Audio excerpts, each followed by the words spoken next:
सन 1993 में अभिनेत्री शिल्पा शेट्टी जी ने एक अहम सवाल पूछा था।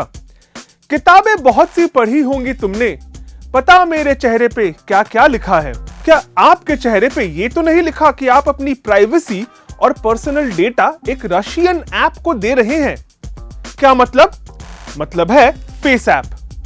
ये वायरल फेस एडिटिंग ऐप, जिसके बदौलत अब हमें यह भी पता है कि एक बुजुर्ग कपिल देव एक युवा रणवीर सिंह जैसे लगते हैं। आपने इसे इस्तेमाल किया ही होगा, लेकिन क्या इसके टर्म्स एंड कंडीशंस चेक किए? बिल्कुल नहीं किए होंगे, क्योंकि अगर आप करते तो आप ये पूछते, ये ऐप मेरी इंटरनेट ब्राउजिंग हिस्ट्री क्यों देख रहा है? क्या कहा? जी हां, क्विंट ने फेस ऐप की प्राइवेसी पॉलिसी और टर्म्स ऑफ यूज को अच्छे से पढ़ा, जिसके बाद कई सवाल खड़े होते हैं। ये ऐप हमारे चेहरे की इमेजेस और जो बाकी डेटा हम जेनरेट करते हैं उसे स्टोर, प्रोसेस और शेयर कैसे करती है? हमने इस बारे में कंपनी को सवाल भी भेजे, जिन पर इस ऐप के फाउंडर और सीईओ यारोस्लाव गोंचारोव का जवाब था, हम यूजर डेटा को किसी थर्ड पार्टी के साथ ना तो बेचते हैं ना शेयर करते हैं।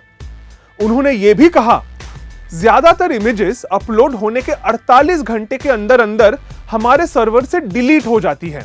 तो ऐसे में आप पूछ सकते हैं, फेस ऐप तो एक सीधा साधा मजाक है, इस पे इतना बखेड़ा क्यों? हमें लगता है कि हम ये ऐप मुफ्त में इस्तेमाल कर रहे हैं, लेकिन ये पूरा सच नहीं है।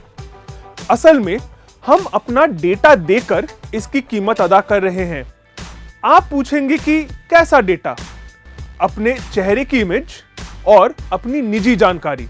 ये काफी सेंसिटिव डेटा माना जाता है, जिसे ये ऐप एक marketing company, face recognition software develop करने वाली कंपनी या फिर सरकारों को भी बेच सकती है।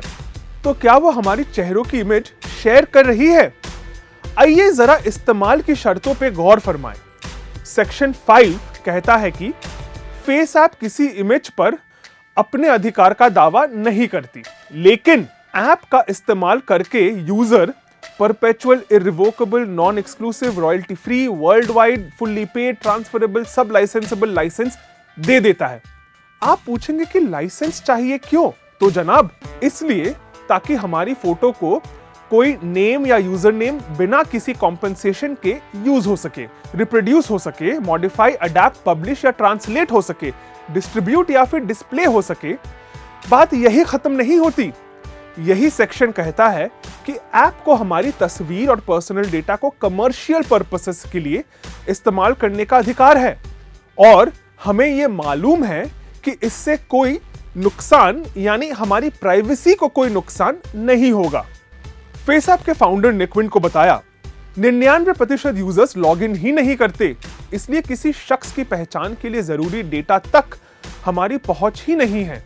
तो जनाब, हमारी पहचान किसी थर्ड पार्टी को बेची या बताई जा सकती है या नहीं?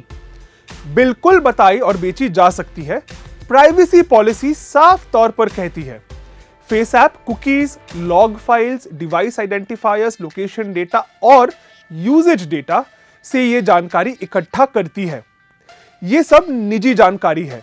तो मैंने क्या इकट्ठा करती है कहा?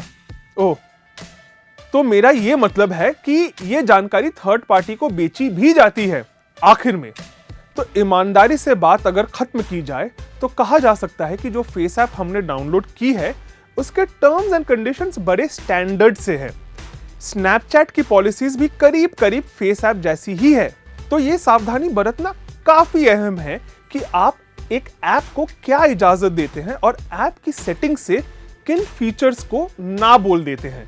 तो समझदारी ये याद रखने में है कि फेस ऐप, फेसबुक और यहां तक कि स्नैपचैट जैसी फ्री ऐप्स की भी एक कीमत होती है, और अक्सर ये कीमत हम अपनी प्राइवेट डेटा देकर ही चुकाते हैं।